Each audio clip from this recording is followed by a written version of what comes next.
I love it. My name is Noelle Aring, and I'm a member of the board here at the TVUUC. And on behalf of the board and the program council, it is my honor to welcome you here this morning. Whether you are here in this building or watching online, you are welcome here. And we'd like to acknowledge our friends who are out seeing us, so please give a big wave.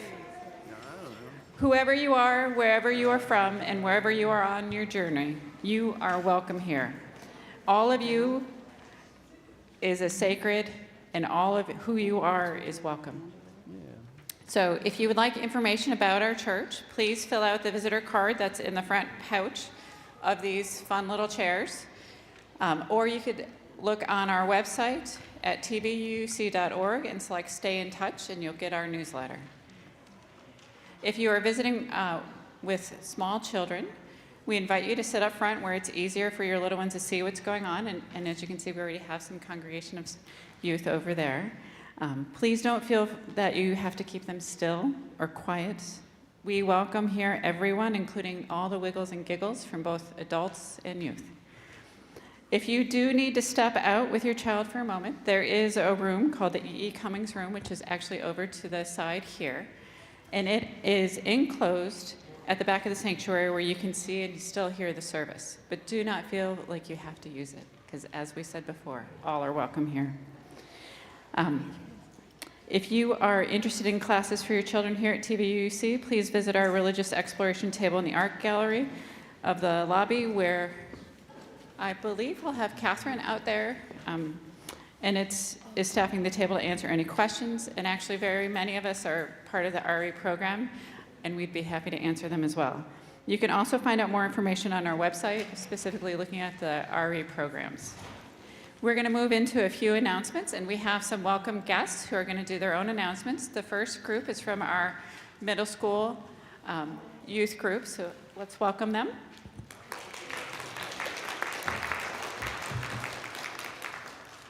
Good morning. My name is Jasper Sochaki, and this is my friend Evan Loya. We are members of the TVUUC Middle School Youth Group. The TVUUC Mitten Tree, which we are sponsoring, is up in the church lobby now through January the 1st.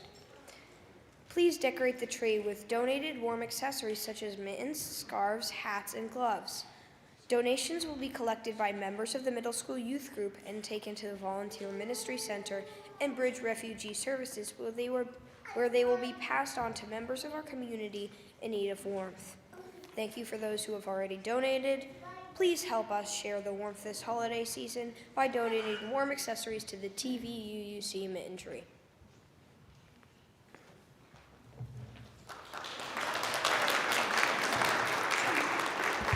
Thank you, guys. Next up, we have Diane Fox from the Auction Committee.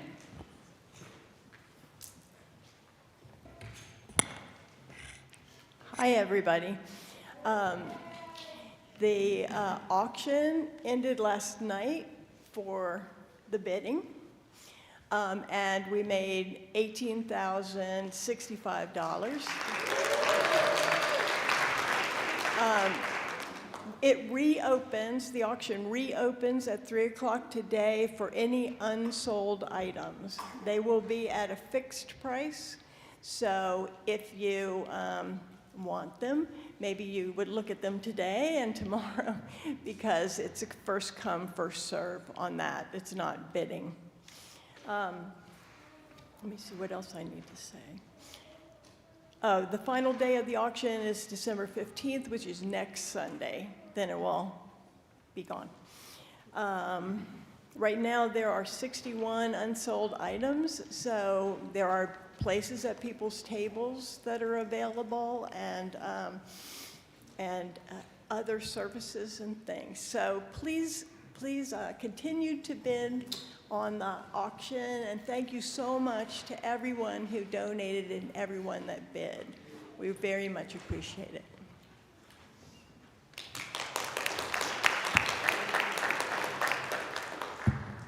Great. Next up, we have a new group announcement, the Lesbian Networking Group, which will be meeting for the first time on Tuesday, December 10th from 6:30 to 7:30 p.m. in Room A.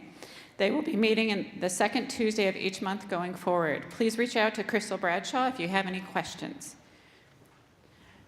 I also have an announcement from the young adults in the high school youth group. They asked to join them for a multi-generational and alcohol-free New Year's Eve party co-hosted by both the high school youth group and the young adult group. It will be from 6 to 10 on December 31st. Please feel free to sign up in Realm so they know you are coming, but all are welcome to celebrate the new year with us as a multi-gen community. And then finally, the next session of Starting Point is today from 1 to 3 in the Lizzie Crozier French Room. Starting Point is a session that is not only for those interested in membership, but also for our established members. It offers newcomers and old-timers an opportunity to explore ways which Unitarian Universalism can make a difference in their lives. Not only will it help you to decide if UUism is right for you, but it is also an opportunity to reflect on your beliefs and values. These will be facilitated by Reverend Chris Buice and Catherine Farmer-Loya. We are extremely excited to offer this, and we think it'll be a deep and meaningful journey exploring Unitarian Universalism. And I can tell you that the young adults and the youth will be highly represented in today's session, so if you have not gone or you haven't gone in a while, this will be a really fun one to go to. And now we have Lynn Hickson, who's going to share with us on how to give and who our sharing plate is for this.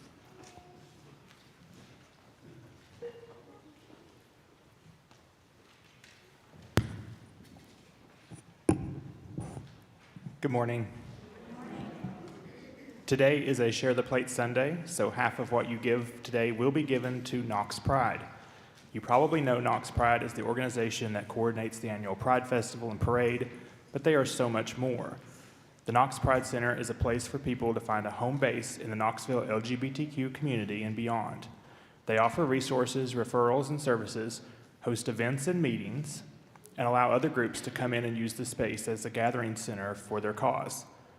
Since opening their doors in October of 2021, this space is here for people to learn more about our queer community, participate in a variety of gender-affirming care, and receive life skills support. These life skill classes range from how to cook, to basic auto repair, to self-care, and everything in between. They host community resource fairs and monthly makers markets.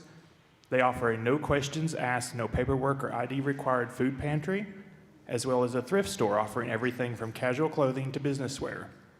The community closet is free to anyone in need. If you are able to pay, most clothing items are only priced between $2 and $8. On top of all these wonderful services, they host community gathering events such as bingo and trivia nights, craft nights, a book club, a cinema club, and drag brunches. They even have a Rainbow Teen Social Club.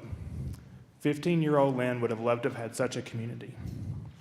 These are so much more than just fun events. They are an opportunity for LGBTQ persons to gather and find their community, to know that they're not alone, and hopefully make new friends. These services and the community that Knox Pride provides are going to become even more important these next 4 years. So please give generously if you're able. All donations are greatly appreciated, and keep the Pride Center open and able to offer these wonderful services to the community. Offering baskets will be passed for cash and check donations. If you wish to pay with a credit or a debit card, there's a kiosk in the lobby right outside the Lizzie Crozier French Room by the front door. Or you can text TVUC and the amount that you wish to give to 73256. And if you're watching online, you can simply click the Give button or utilize this text option as well. Anything given today that is not marked as a pledge will be split 50-50, half going to Knox Pride and half back into our church. Thank you so much.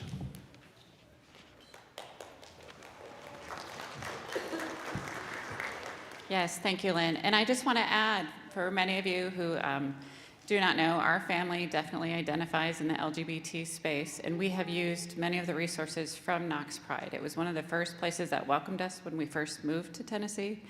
Our kids have been part of their Rainbow teen group, and we have played fun things like D&D, as well as they offer a, I would say, neurodiverse friendly Pride event.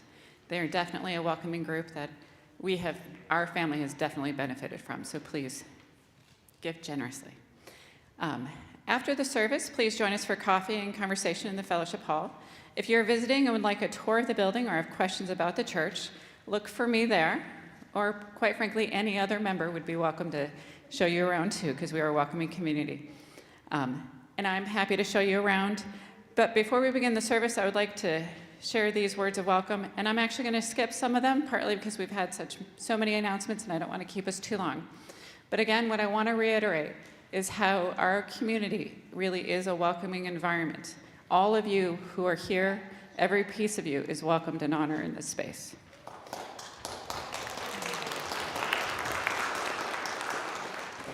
And now I get to do some details. If you have not already done so, please silence your electronics as we begin worship together.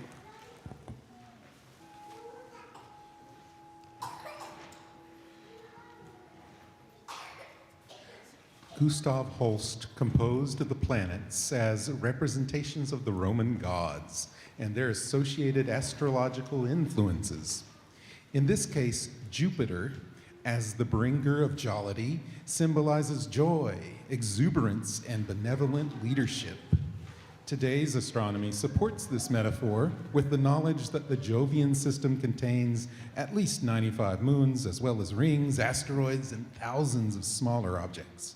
Like a raucous entourage, this party is carried along by Jupiter's stately motion. The larger portion of this piece of music seems to represent the vitality of the joyous celebrants dancing in their orbits, while the excerpt we're going to use today as our musical meditation is the portion which seems to represent the unwavering, optimistic progression of Jupiter itself.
These opening words come from Jakiran Aloya.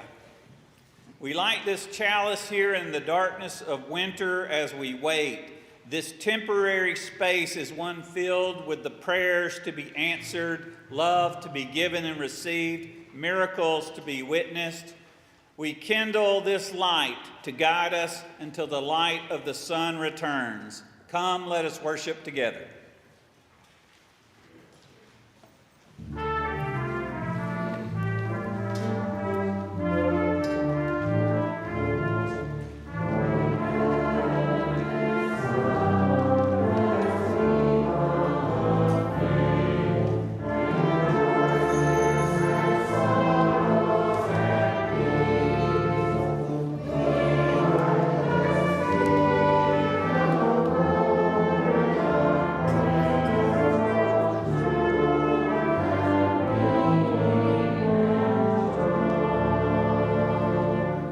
Love is the spirit of this church, and service is its law, to dwell together in peace, to seek the truth in love, and to help one another.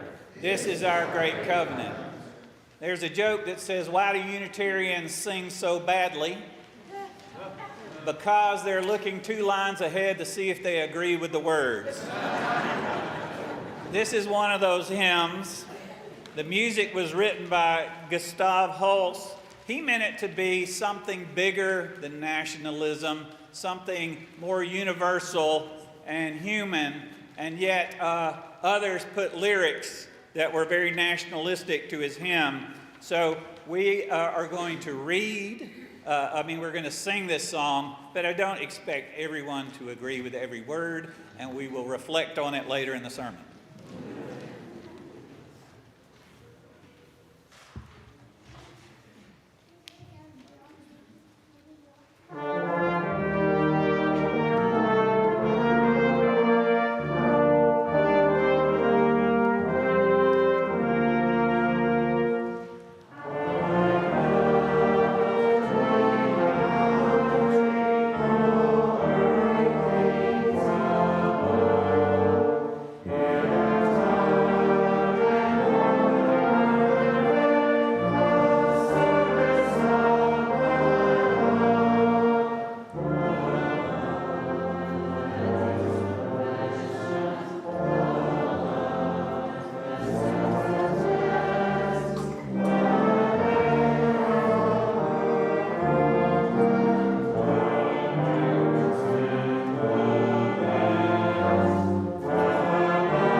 It is good to be gathered here in all the ways we gather here in this room together and watching from elsewhere in the building or in our homes or somewhere else.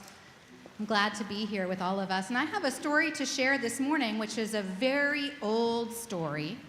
And this version is adapted from one told by a historic Unitarian religious educator named Sophia Lyon-Foz, from her book, From Far Away and Many Lands, From Long Ago and Many Lands. I always get that wrong. From Long Ago and Many Lands. And this is a story about the teacher, Jesus. And when Jesus would speak Sophia tells us, people would come from far away to come and hear him share his thoughts and his ideas and his words. And many of the people that came to hear him speak were people who were having a really hard time. Have any of us ever had a hard time? Often there were people who were discouraged. Often there were people who were suffering, who were ill, who were hungry, people who had really big needs. And they would come and they would hear him speak. But one day, a woman went up to Jesus and said, I have a question for you. And he asked her what her question was. And she said, you know, many of us, we don't have a lot of education. We don't read all the books. And the religious leaders tell us, they have told us there are so many rules we have to follow. Have any of us ever felt like there are a lot of rules we needed to follow? She said, there are so many rules, and we can't remember all of them. Are we only good people if we follow all the rules? Now, that's a really big question, isn't it? And Jesus said to her and to all the people gathered, he said, you know, the leaders who have made these rules have meant to do a really good thing, to help us learn how to live a good life. But what has happened is that instead there are so many rules that nobody could possibly be expected to always follow them all the time. And then so nobody could be considered good. And Jesus said, I'm reminded of a story from a great leader named Hillel that many of you have heard of. And one time somebody went to Hillel and said, Rabbi, it's hard to remember all these rules. Does this sound a little familiar? And the person said to Rabbi Hillel, I really need you to tell me all of the laws and all of the rules in a really simple way so that I could remember it. I need you to tell me in one sentence that I could hear while I'm standing on one foot. What do you think? All the laws while we're standing on one foot. And Jesus continued recounting the story to the people. And Jesus said, does anybody want to help me by trying to see if you can stand on one foot while I share this message that Rabbi Hillel gave that Jesus recounted? Anybody who wants to is welcome to try, okay? You want to try standing on one foot? Okay. Are we ready? So Rabbi Hillel said, never do anything to anyone else that is hateful to you. That would be hateful if it were done to you. Did we manage it? And Jesus said, that message, I say it in a little bit of a different way. Can we try it again? The way I say it, said Jesus the teacher, was, some of us are familiar with this, do unto others as you would have them do unto you. Which means treat people the way you would like to be treated. And that was a really short rule, wasn't it? And Rabbi Hillel said, all the other laws are just explanations. That sentence, that is all the law in one nutshell. And so that message of Jesus's that referred back to the message of Rabbi Hillel was a very short rule indeed, but it was so memorable to the people who heard it that it is still remembered today, more than 2,000 years later. And as I mentioned, it is often known as the Golden Rule. And so if we need a reminder, we can stand on one foot, maybe, right? And think the way we treat other people maybe ought to be the way that we would like to be treated ourselves. Now, there is also an update to that rule. Some of us might have heard of the platinum rule.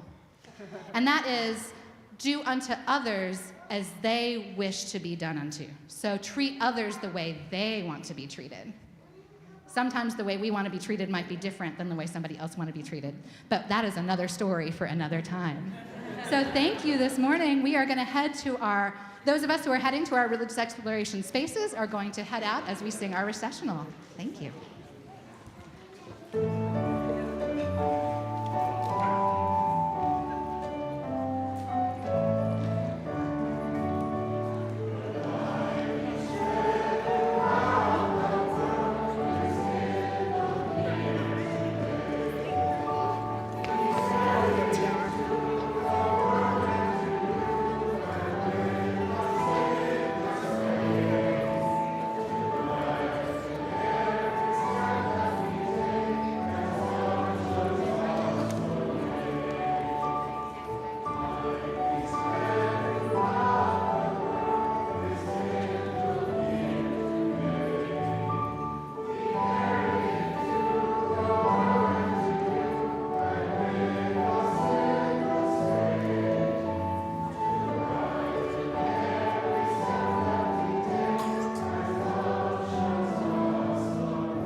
Our joys and concerns for this morning.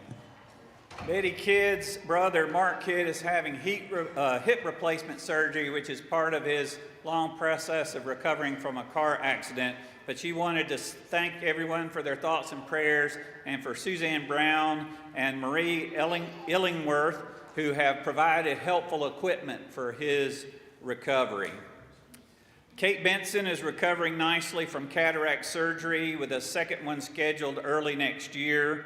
Due to ongoing back issues, she continues to have difficulty walking far without pain, but she looks forward to spending time with her family in New England over Christmas holidays.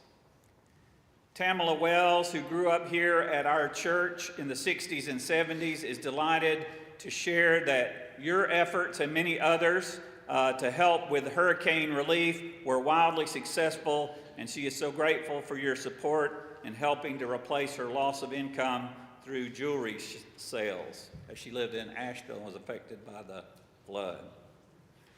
Kathy Greenberg's surgery went well. She's expected to have a relatively painless recovery, managed only by Tylenol and ibuprofen. She is also able to have a fairly easy aftercare. She will be in touch in days ahead, and she even said she might be involved in the auction last night. I don't know if she did follow through with that or not. Please send your good wishes, thoughts, and prayers. And she will be spending the holiday season with Lisa Roberts, her daughter, and her granddaughter by her side, with Neil to lift their spirits as she heals in the coming weeks. And for our final joy and concern, I'd like to invite Claudia Presley and Russell Dern forward. Come forward. As many of you know, you may have read in the newsletter that the Personnel Committee announced the retirement of our Director of Finance and Operations. And I want to lift up some of her accomplishments while she has been here. If you're watching this service online, you need to know that all the research that went into finding live control and helping to implement it was done by Claudia. So if you've ever watched the service online, she is responsible. Also, if you've given in any way other than a cash or a check, Claudia is responsible for the giving kiosk, being able to give through texting, giving online with your credit or debit card. So there's a story about a minister who was being interviewed for a congregation, and they asked him what he wanted to do, and he said, I want to take this church into the 20th century. And they said, don't you mean the 21st century? And he said, 1 century at a time. So she's helped move us forward. One of the things I'm grateful for, you drove in a freshly refurbished parking lot that just, if you remember, the old one was deteriorating. But one of the things I am most grateful is for that beautifully refurbished playground and that grass. And I've been out there helping kids with disabilities, and it's so wonderful to have an inclusive congregation and an inclusive playground. She has served as the convener of the management team, and she has been leading TVUC. One of the things about a 7-day week church is people knock on the doors looking for help. And not everyone who's in administration thinks that's part of the responsibility.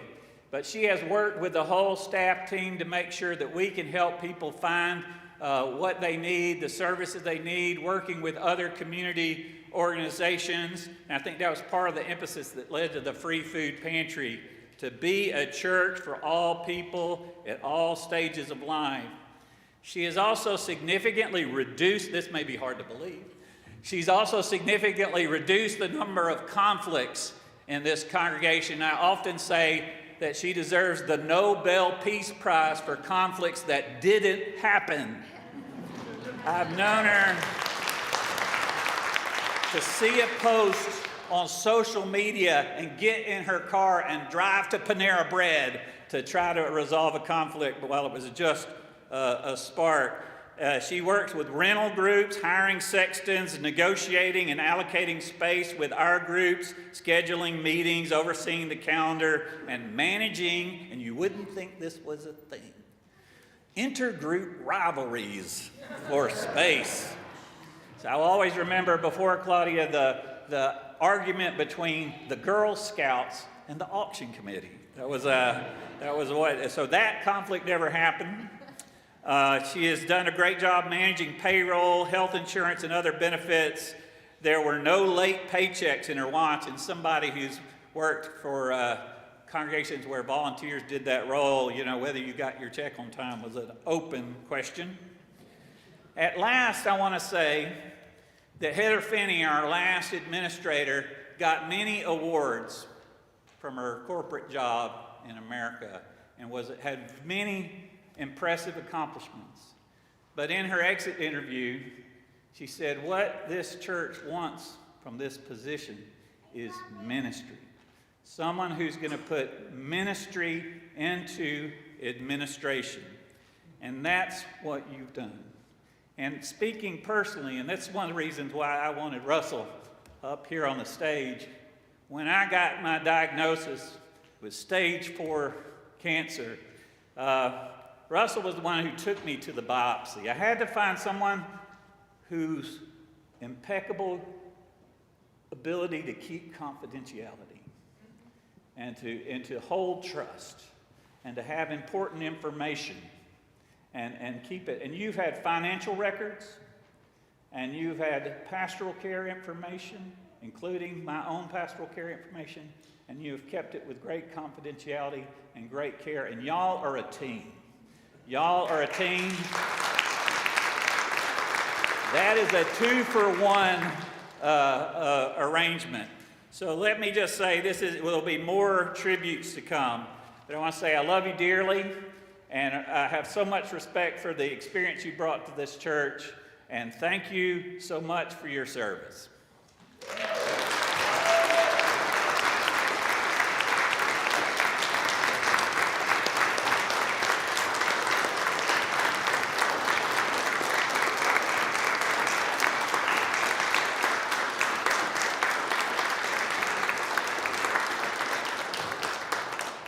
For these and other joys and concerns, you'll have a chance to speak later, trust me. We invite you to sing our song and hold people in the line.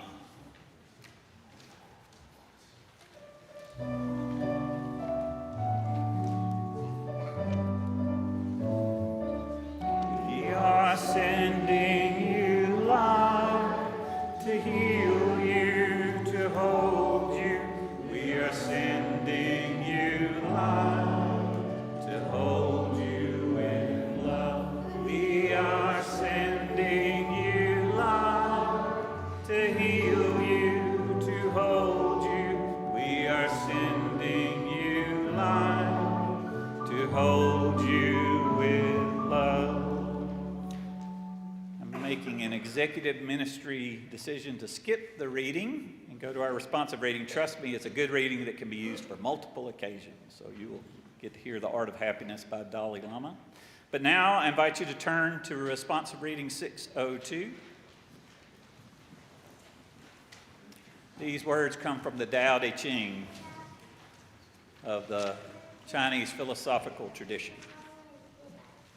I'll begin and you say the words in italics. If there is to be peace in the world, if there is to be peace in the nations, if there is to be peace in the cities,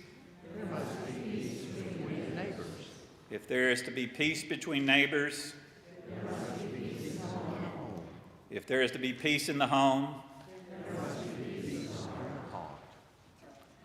you may remain seated for our next hymn, 134, in the gray hymnal, Our World is One World.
So, next readings come from the Gospels. The Gospel according to Matthew. Watch out for false prophets. They come to you in sheep's clothing, but inwardly they are ravenous as wolves. By their fruit you will recognize them. Do people pick grapes from thorn bushes or figs from thistles? Likewise, every good tree bears good fruit, but a bad tree bears bad fruit. A good tree cannot bear bad fruit. A bad tree cannot bear good fruit.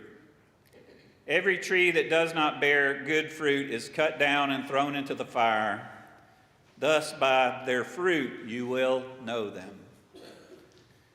If you're a Unitarian minister and you ever have an arborist in your congregation, they will tell you that's not literally true.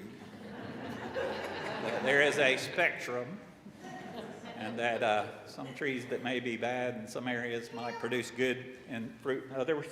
But that just goes to show you that we can all be literalists. So the second comes from the letters, the Galatians, chapter 5, verses 22 through 23.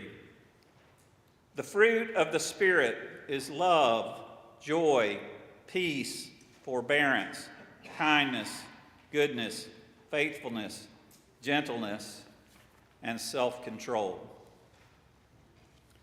So let's enter into meditation and prayer together.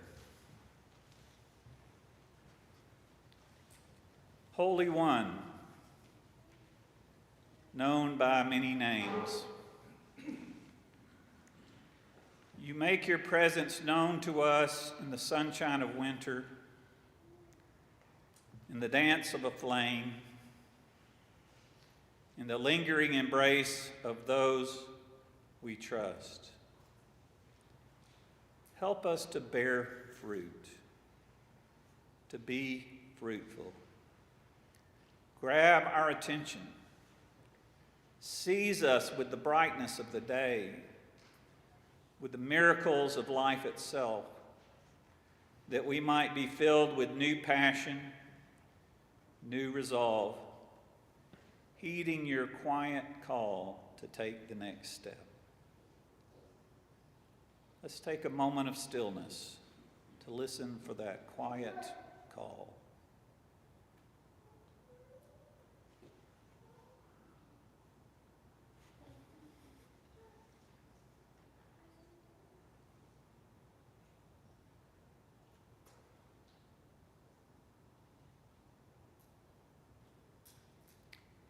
Amen. I now invite you to give generously to our church and to our Share the Plate offering.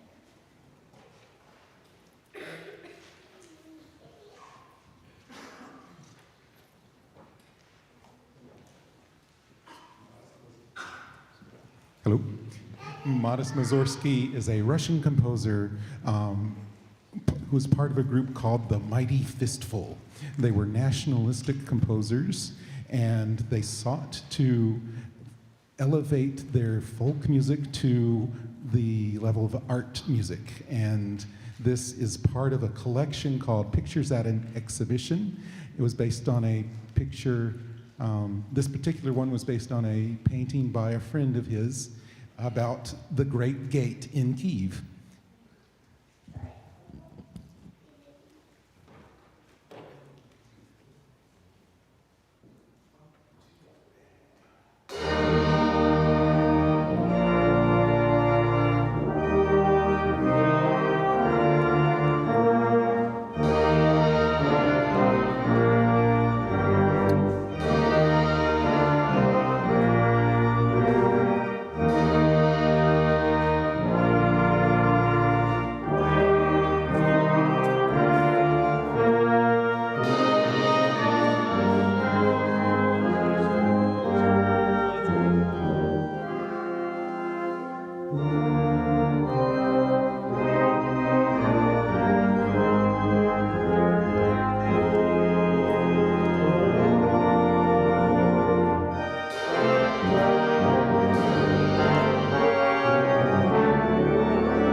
In the movie Head of State, the actor and comedian Chris Rock plays the President of the United States, who ends every one of his speeches with these words, "God bless America and nobody else."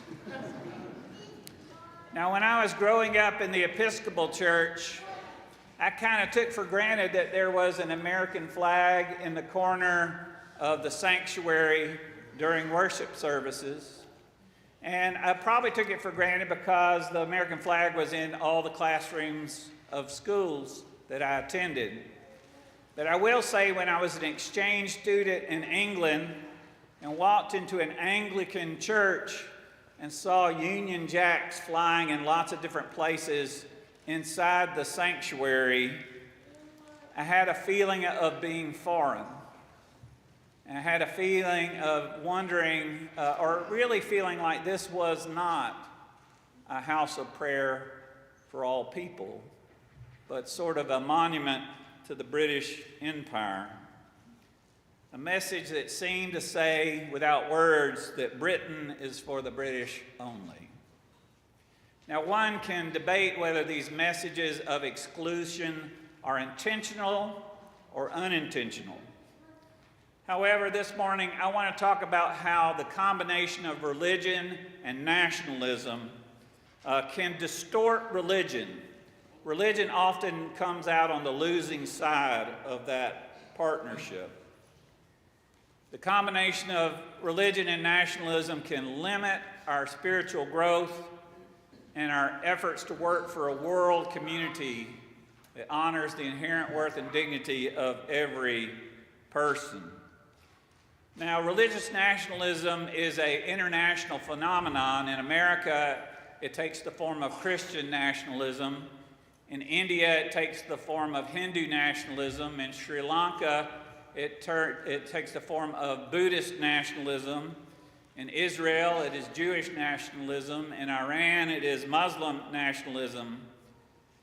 Everywhere the religious nationalism happens, it's just the combination of the religion of the majority with the control of the state.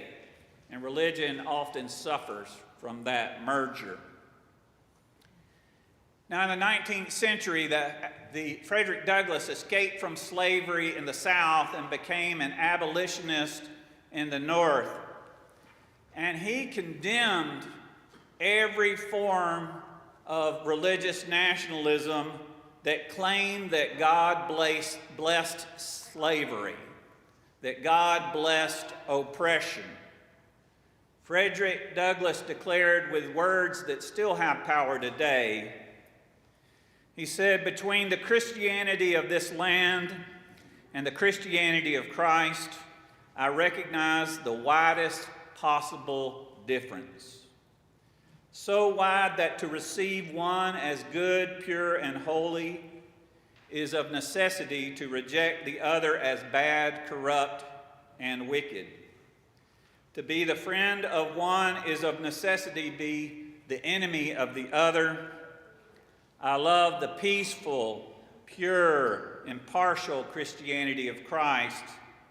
I therefore hate the corrupt, slave-holding, women-whipping, cradle-plundering, partial, and hypocritical Christianity of this land." The electricity of Douglass's words still crackle when you read them on the page or hear them recited, and they infuse the politics of our time with new energy, because his critique of religious nationalism long ago is still applicable today in this age where religious nationalists are trying to cleanse American history of mentioning the cruelties of slavery or the cruelties of removing Indians from their land or any other negative information about our history. So Frederick Douglass was a Christian and he was a patriot, but he rejected every form of patriotism aligned with policies that were evil, vicious, and corrupt. The same sort of temptations exist today to blend the church and the state together in ways that do lasting damage to religion and our spirituality. I'm reminded many years ago, a friend's daughter came home from her public school and told her civil libertarian mother, "I learned a prayer in school today." And her civil libertarian mother was very upset about this, but she was very calm. She asked, "What prayer did you learn?"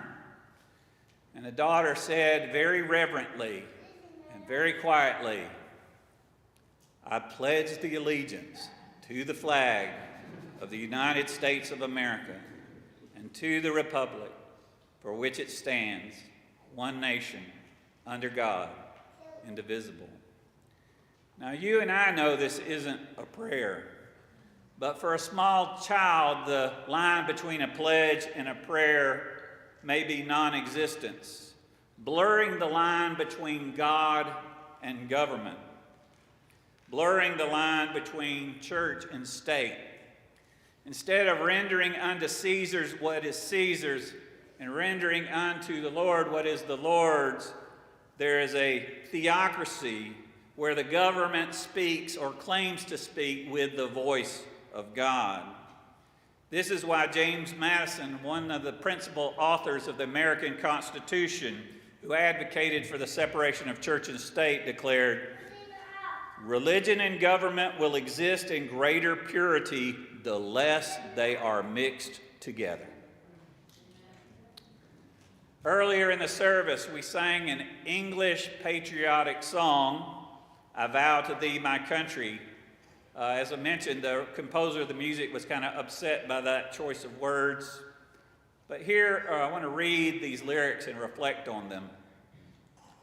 "I vow to thee, my country, all earthly things above, entire and whole and perfect, the service of my love, the love that asks no questions." At this point, the Unitarian Universalists are going, "What?" On Sunday morning, we gather and we say together, "Love is the spirit of this church. Love is the spirit of this church." But it's a love that asks a whole lot of questions. It's a love that requires having to listen to a whole lot of questions. So whether we believe there's nothing irreligious or unpatriotic about asking questions. Indeed, the suffragists, many who were Unitarians or Universalists, used to march with the banner, "Resistance to tyranny is obedience to God." It's okay to ask questions. It's okay to question authority. The hymn continues with language that blurs the line between God and government. "The love that asks no questions, the love that stands the test, that lays upon the altar the dearest and the best, the love that never falters, the love that pays the price, the love that makes undaunted the final sacrifice." So the hymn gives the image of an altar, and we're laying our sacrifices on the altar to the government, turning the government into an object of worship. And this distracts us from the power that transcends all nations, the power that transcends all cultures, the power that transcends all words, that is bigger than any culture, country, or creed. We practice idolatry when we assign a worth to something that is larger than its worth in the greater whole. And so having feelings of patriotism for your country can be a very healthy thing to do. And loving your country can be a very important virtue. However, religious nationalism, the combination of religion and state ideology, creates an idol where we lose the sight of the value of what the role of the government and the country plays in the larger whole of life.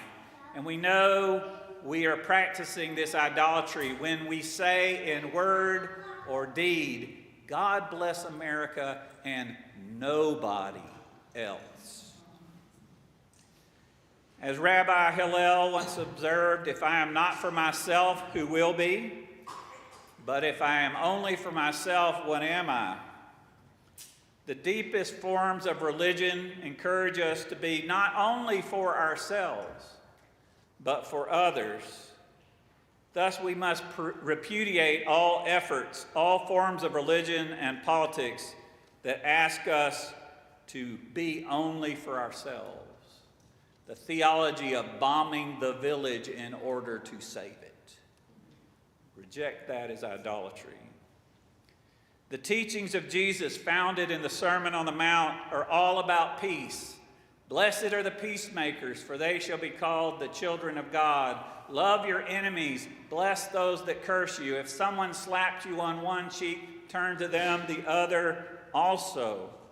For this reason, and I'm a big fan of the Sermon on the Mount, and I've done a class here where I've done comparative religions around the teachings on the Sermon on the Mount, so it looms large in my own theology. And so I was surprised and disillusioned to learn that if I were ever to travel, or you were ever to travel to the Holy Land and go to the mountain where it is said that the Sermon on the Mount is preached, you would find a church that was built on the top of the mount where the Sermon on the Mount was preached. And the person who built it was Benito Mussolini, Italian fascist leader, ally to Adolf Hitler and the Nazi government. And so we see religious nationalism always co-ops religion. Always co-ops religion. All too often, the pure, peaceful, and impartial religion of Jesus is co-opted by ruthlessly violent leaders for narrow nationalistic goals. The gospel of peace is transformed into a weapon of war. Sometimes this is a war against a foreign nation. At other times, it is used against so-called internal enemies. And by internal enemies, I mean completely innocent people, indigenous people, Native Americans, African Americans, Jews, immigrants, queer activists, and their allies. Anyone vulnerable can be scapegoated or vilified. All too often we long for the gospel of peace, but instead we get wolves in sheep's clothing. Ravenous wolves who use the myth and symbols and language of religion to justify the worst forms of violence and villainy. When I was a chaplain in a hospital, I would walk through the door and I would get either two reactions. I would either be immediately trusted, which is to say they had more trust in me than they should have. I mean, all I have is this shirt, I could be anybody. Or immediate distrust. And whenever I met someone who had that immediate distrust, I thought, this person has met a wolf in sheep's clothing. This person has met someone who has betrayed them in the name of religion. The Southern Baptist leader, Russell Moore, has observed that in our time, many congregants in the Baptist churches where he preaches come up to him afterwards and say, Jesus' words in the Sermon on the Mount are too weak, too liberal, too woke. Moore argues that the virtues of love and mercy and forgiveness are perceived with being out of touch with these times. And in an interview, he said, multiple pastors tell me essentially the same story about quoting the Sermon on the Mount, only to have someone come up after to say, where did you get those liberal talking points? It's like a serious question, not even a joke. When the pastor would say, I'm literally quoting Jesus Christ, the response would be, yes, but that doesn't work anymore. That's weak. Moore continued, when we get to the point where the teachings of Jesus himself are seen as subversive, then we're in a crisis. And we are in a crisis. This nation is in a crisis. So for at least contemporary Christians, the teachings, or at least some contemporary Christians, the teachings of Jesus are too woke. But we see this dynamic. You know, there was a story that Buddhism was the only religion that never fought a war. But if you ever talk to Nathan Packy, who's from Sri Lanka, he will tell you about a very violent and virulent form of Buddhism that is chauvinistic and harmful. Hindu nationalism, Muslim nationalism, Jewish nationalism. The process theologians tell us that our spiritual goal should always be to have power with people, not power over people.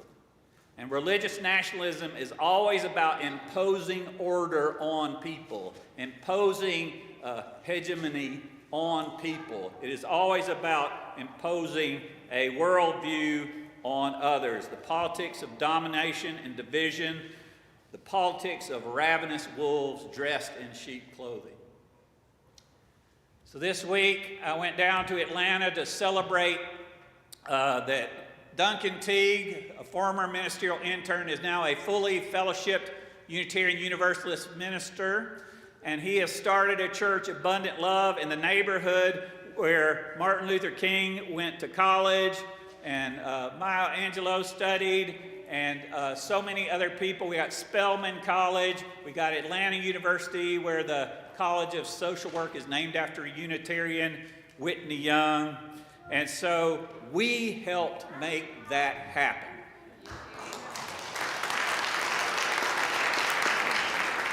Trevor Noah said, Atlanta is to black people what Boston is to white people. Duncan Teague is starting a church that's bringing together African American spirituality and Unitarian Universalism spirituality together. And I was so excited to be there representing this church at that celebration. Dr. Martin Luther King once described the separation of church and state by saying, the church is not the master of the state or the servant of the state, but the conscience of the state. The conscience that empowers us to work for a social good, to work for justice, to work for a better world. As the prophet Micah asked, what does the Lord require of us but to do justly, love mercy, and walk humbly with our God? Walking humbly may be the hardest part. Patriotism ceases to be patriotism when it becomes arrogance. Religion ceases to be religion when it becomes chauvinistic. However, religion begins to be religion when we see the fruits of the Spirit: love, joy, peace, forbearance, kindness, goodness, faithfulness, gentleness, and self-control. And we will all know that we are beginning to take that journey that will ultimately bear fruit when we can say, God bless America and everybody else. So be it.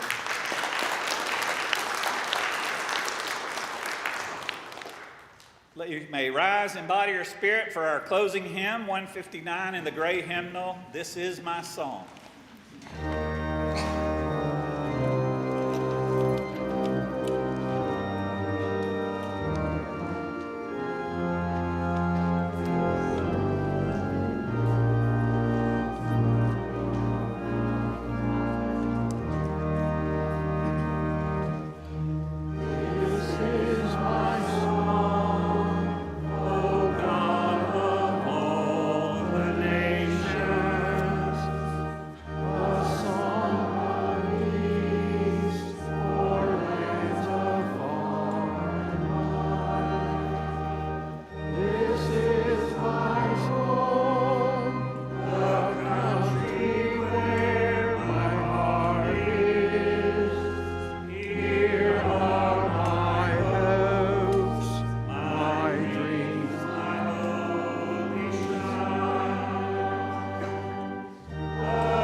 Prophetic Church, the world awaits your liberating ministry. Go forward in the power of love. Proclaim the truth that makes us free.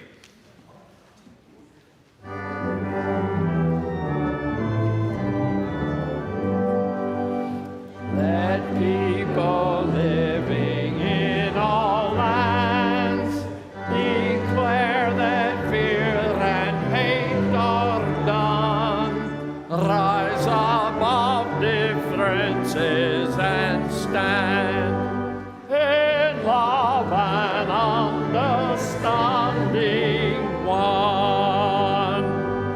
As our last act of worship, I invite you to turn and greet your neighbor. Howdy, neighbor. Hug your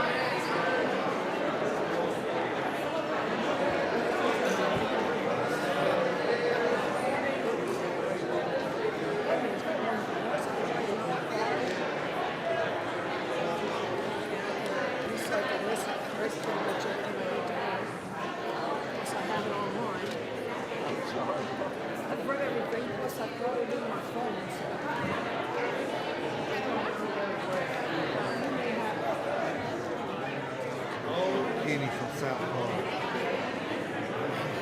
Wonderful. Hello.